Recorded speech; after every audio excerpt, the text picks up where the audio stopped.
हाँ तो बच्चों गुड मॉर्निंग। हम समाजशास्त्र में आगे पढ़ेंगे कि संविधान द्वारा बताए गए अनुसूचित जातियों के लक्षण। संविधान जब लिखा गया तो किसको किस जात में रखना है, किस आधार पर कहा जाए कि व्यक्ति अनुसूचित जात के अंतर्गत आता है अथवा नहीं, ये चीज़ें जो संविधान में कुछ उनके लक्षणों को ध्यान में रखकर बताया गया कि यदि इतने लक्षण पाए जाते हैं तो वह व्यक्ति अनुसूचित जात का हो सकता है। इनमें पहला जो उन्होंने बताया, जो जातियां हिंदू जात व्यवस्था में सबसे नीचे स्थान पर होने के कारण अपना विकास स्वयं करने में असमर्थ थी। पहला उन्होंने बताया कि जो हिंदू जातियां, हिंदू वर्ण में 4 जातियां बताई गई, 4 वर्ण बताए गए, ब्राह्मण, क्षत्रिय, वैश्य और शूद्र। तो इन चारों में वह जातियां जो अपना विकास स्वयं नहीं कर सकती थी, ऐसी जाति को अनुसूचित जात का दर्जा दिया गया। ये पहला लक्षण है संविधान के द्वारा। ऐसी जातियों के, हिंदू की ऐसी जातियां जो अपना विकास स्वयं नहीं कर सकती, उन्हें जो है अनुसूचित जात कहा जा सकता है। दूसरी पहचान, जिनके परंपरागत रूप से उच्च जातियों और यहाँ तक कि कुछ पिछड़ी जातियों, उच्च जातियों और यहाँ तक कि कुछ पिछड़ी जातियों में कहार, धोबी, नाई, दर्जी, माली आदि के भी संपर्क में आने की अनुमति नहीं थी। कहने का मतलब यह है कि हिंदू की कुछ जातियां हैं, ये जातियां हिंदू की जो हैं वो है, पहला है सामान्य जात, पिछड़ी जात,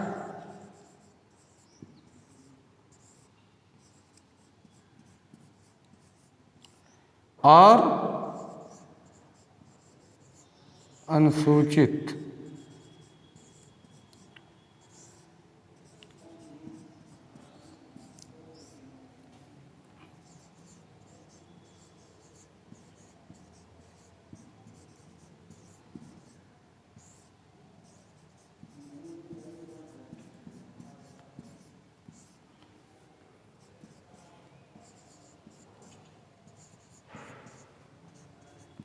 हिंदुओं में ये 4 प्रकार की जातियां पाई जाती हैं।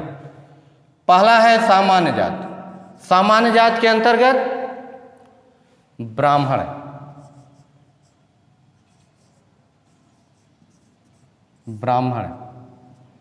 क्षत्रिय, 2 जातियां, कायस्थ,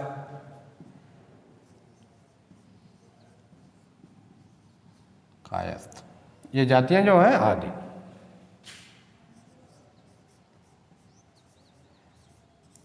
ये जो है सामान्य जात की श्रेणी में आते हैं।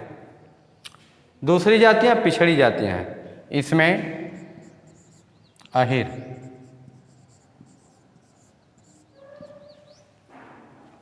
लोहार,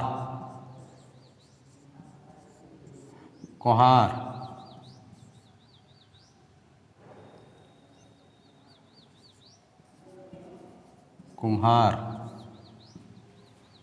नाई, माली, कहार आदि।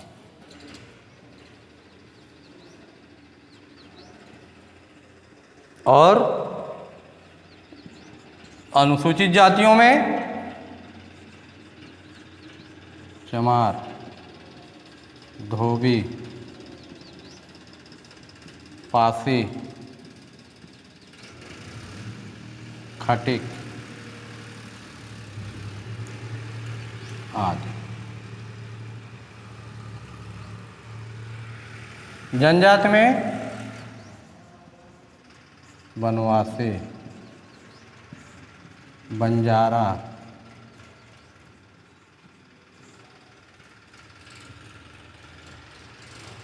आदि।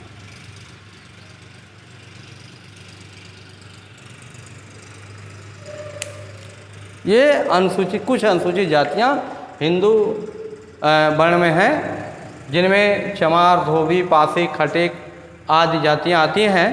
और इन जातियों को कहार, धोबी, नाई, दर्जी, माली आदि के संपर्क में आने की अनुमति नहीं थी। हालांकि आज जो धोबी है यह अनुसूचित जात में है, पहले इनको भी जो है पिछड़ी जात के अंतर्गत रखा जाता था और इनसे भी इनका संपर्क नहीं हो पाता था। इस आधार पर संविधान ने उन्हें क्या कहा, उन जातियों को अनुसूचित जात का दर्जा दिया। तीसरा है जिन्हें हिंदू मंदिरों में प्रवेश करने का अधिकार नहीं दिया गया। 4 जातियां, सामान्य, पिछड़ी, ये 2 जातियां थी। किसी भी मंदिर में जाकर ये स्वेच्छा से पूजा अर्चना कर सकते थे, लेकिन ये जो जातियां हैं अनुसूचित जातियां, इनको मंदिरों में पूजा अर्चना करने की अनुमति नहीं दी जाती थी। और अगला जो है सार्वजनिक स्थानों और वस्तुओं का उपभोग करने से भी वंचित थे। सार्वजनिक स्थान, सार्वजनिक स्थल जैसे हॉस्पिटल, ये सार्वजनिक स्थल है। विद्यालय सार्वजनिक स्थल, कोर्ट, पार्क, विभिन्न म्यूजियम, ऐसे जगहों पर भी इन्हें जो है टहलने की पूर्ण रूप से अनुमति नहीं थी। ऐसे लोगों को भी संविधान ने क्या किया, इनको भी, इन्हीं जातियों को जो जिनको ये सब परमिशन नहीं मिलते थे, जिनको ये अनुमति नहीं दी जाती थी हिंदू में, उन जातियों को उन्होंने क्या किया, अनुसूचित जात के दर्जा में रखा गया। अगला है अपने गंदे और अपवित्र पेशे के द्वारा आजीविका उपार्जित करने के लिए बाध्य थे। ये जातियाँ चर्मकारी का धंधा करती हैं। इसी तरह से सूकर पालन, चर्मकारी और विभिन्न प्रकार के जो गंदे काम थे ये जातियां करती हैं। और इन्हीं कारण से इन्हें हिंदुओं में, कहने के लिए तो हिंदू हैं, लेकिन इन्हें हिंदुओं में पूर्ण रूप से आज़ादी नहीं है। इनके ऊपर आज भी प्रतिबंध है, अत्याचार भी है और जगह जगह इनको जो है सामाजिक रूप से अपमानित भी किया जाता है। अगला आता है अनुसूचित जात की समस्याएं, अनुसूचित जातियों की समस्याएं। अगला पॉइंट,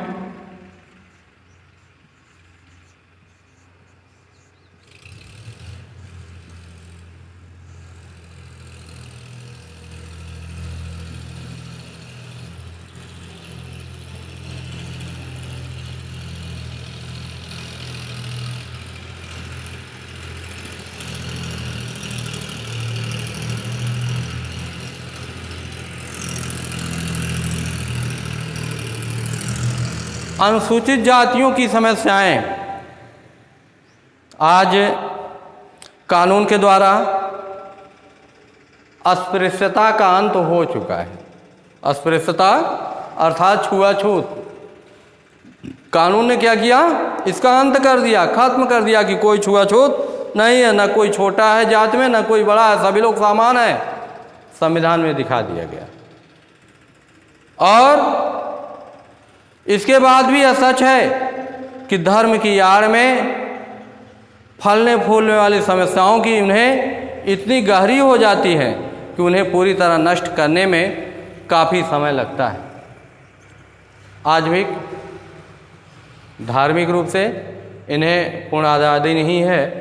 ये किसी भी समारोह में या कुछ ऐसे स्थल हैं, तीर्थ स्थल, जहाँ इन्हें जाने के लिए मनाही है, तो ये जो है इस भावना को खत्म करने के लिए अभी भी समाज सुधार की आवश्यकता है, अभी भी जागरूकता की आवश्यकता है और इस पर प्रयास करने की भी आवश्यकता है। और उन्हें पूरी तरह से नष्ट करने में काफ़ी समय लगता है।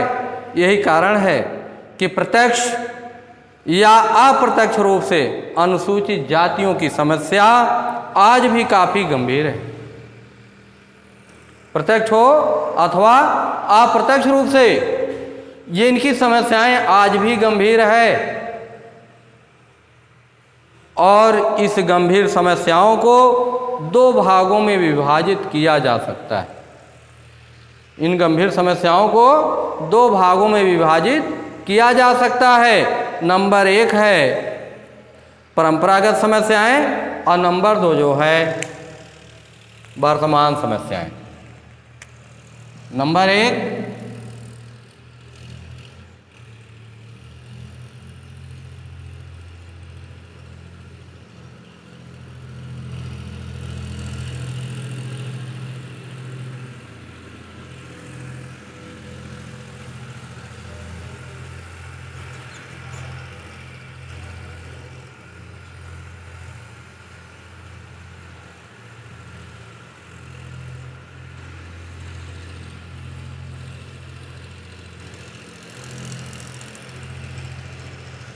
परंपरागत समस्याएं और वर्तमान समस्याएं, दो प्रकार की समस्याएं हैं इनकी। और अनुसूचित जातियों की परंपरागत समस्याओं का तात्पर्य शोषण के उन सभी तरीकों से है जो ये जो इनकी परंपरागत समस्याएं हैं, ये शोषण के उन तरीकों से है जो स्मृतियों के समय से लेकर स्वतंत्रता के समय तक बने रहे। स्मृतियों के समय जब जो आपके 4 वेद हैं, 4 वेद, इनमें नंबर 1 4 वेद,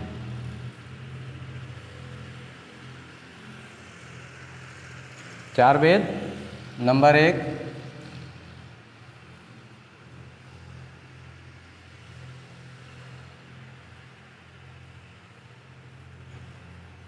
ऋग्वेद,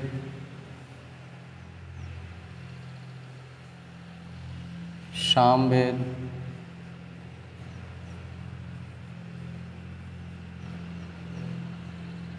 अथर्ववेद,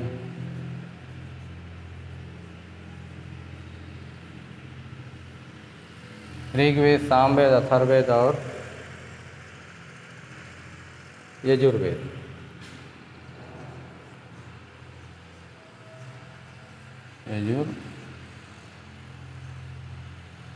यजुर्वेद, ये 4 वेद हैं। और इन वेदों में उल्लेख करते हुए ये लिखा गया, ये वेदों के समय से लेकर और स्वतंत्रता के समय तक, अर्थात यूँ कह लें कि जब आपकी जो है ये इन चारों वेदों के अतिरिक्त एक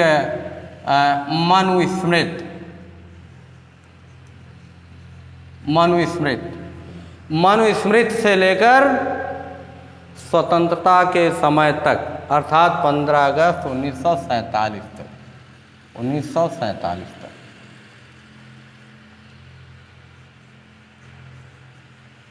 मनुस्मृति से 1947 तक ये जो इनकी समस्याएं रहीं, ये परंपरागत समस्याएं बनी रही। और इन परंपरागत समस्याओं में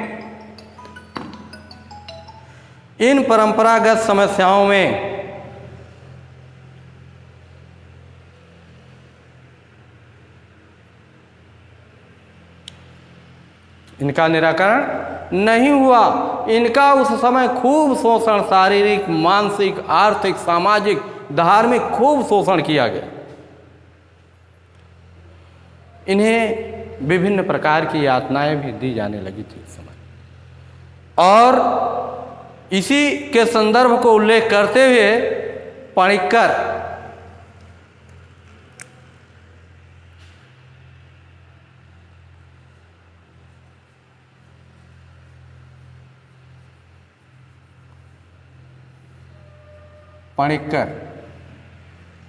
ने लिखा कि जात प्रथा जब अपनी यौवनावस्था में थी तब इस पांचवें वर्ण की दशा अपने कई प्रकार के दासों से भी बुरी थी। दास केवल एक व्यक्ति के ही अधीन होता था, लेकिन अछूतों के परिवारों पर तो गांव भर की दासता का भार होता था। कहने का मतलब यह है, ये जो अछूत होते थे इन्हें बाकी जो अन्य समाज है, ये सामान्य और पिछड़ी अर्थात उस समय जो 4 वर्ण बताए गए, 4 वर्ण बताए गए, तो शूद्र वर्ण को छोड़कर बाकी तीनों वर्ण के जो गांव थे या लोग थे, उनकी सारी जिम्मेदारी इन अछूत जातियों पर थी। और इस प्रकार से वे गुलामी की दास्तां को झेलते रहे। और उन्होंने लिखा कि जो सामाजिक समस्याएं, ये अनुसूचित जातियों की परंपरागत समस्याएं और वर्तमान समस्याएं के अतिरिक्त जो परंपरागत समस्याओं में पहली समस्या इनकी है वह है सामाजिक समस्या। इस परंपरागत समस्याओं में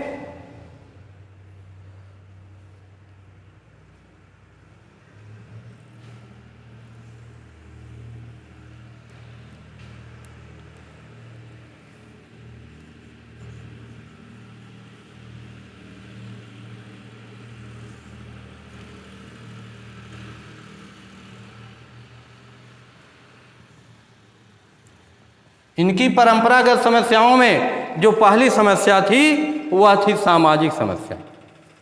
और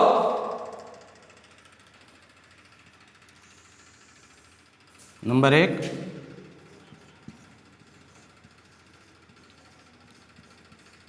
सामाजिक समस्या। सामाजिक समस्याएं, सामाजिक समस्याएं अनुसूचित जातियों की सामाजिक समस्याओं का संबंध उन निर्योग्यताओं से है जिनके अनुसार उन्हें विभिन्न सामाजिक सुविधाओं को प्राप्त करने के लिए अयोग्य मान लिया गया। और इन जातियों को सवर्ण हिंदुओं के साथ संपर्क रखने तथा सवर्ण जातियों द्वारा उपयोग में लाई जाने वाली वस्तुओं का उपभोग करने से वंचित कर दिया गया। जैसे अब सवर्ण जातियों के द्वारा उपभोग में करने वाली वस्तुओं से वंचित किया गया। कहने का मतलब यह है कि प्राचीन काल में काफ़ी समय पहले जो आज जगह जगह हैंडपंप दिखाई दे रहे हैं, ऐसा नहीं था। लोग कुओं, तालाबों और नदियों के पानी से अपनी प्यास बुझाते थे और ऐसे स्थानों पर इन अनुसूचित जातियों को पानी पीने से मना कर दिया जाता था छूत समझकर। सार्वजनिक कुओं, तालाबों, पार्कों में इन्हें जाने से रोका जाता था। ये इनकी सामाजिक समस्याएं हैं। और मनुस्मृति में यह व्यवस्था दी गई कि अस्पृश्य जात के लोग गांव के बाहर रहेंगे। गांव के बाहर इनको किसी सुदूर स्थानों पर रहने के लिए कहा जाता था। ये जो अनुसूचित जातियां हैं, इन्हें किसी सुदूर स्थान, गांव के बाहर अर्थात बस्तियों के करीब ये नहीं रहते थे। इन्हें दूर रहने के लिए बाध्य किया जाता था। उन्हें शिक्षा के अधिकार से भी वंचित, इन्हें पढ़ने की अनुमति नहीं थी। ऐसे व्यक्तियों को जो अनुसूचित जातियों में शूद्र वर्ण में पैदा हुए थे, इन्हें पढ़ने की कोई अनुमति नहीं थी। इन्हें शिक्षा का अधिकार नहीं था। इनको यदि अधिकार मिला तो केवल एक अधिकार था। वह क्या था कि ये केवल श्रम करते थे और श्रम करके बाकी 3 जो जातियां, 3 वर्ण थे, उनका भरण पोषण करते थे, कठोर मजदूरी करते थे। यहाँ तक कि सवर्ण व्यक्ति नाई, धोबी और कहार जैसी निम्न जातियों से सेवाएं लेते थे। उन जातियों को भी अस्पृश्य जातियों से संपर्क, कहने का मतलब यह है कि जो ये सामान्य जातियां हैं, इनके यहाँ कुछ प्रजाएं थी अप्रजा में कौन था? लोहार, कुम्हार, नाई, माली, कहार, ये प्रजा थी। लेकिन इन जातियों का भी संपर्क इन अनुसूचित जातियों से नहीं था। इनकी सेवाएं इनसे ली जाती थी। ये लोग जो जातियां हैं, ये सामान्य जातियां, ये इन लोगों से संपर्क लेते थे, इनसे सेवाएं लेते थे, लेकिन ये इनके संपर्क में नहीं थे। अगला आता है धार्मिक समस्याएं, अगले दिन पढ़ाएंगे।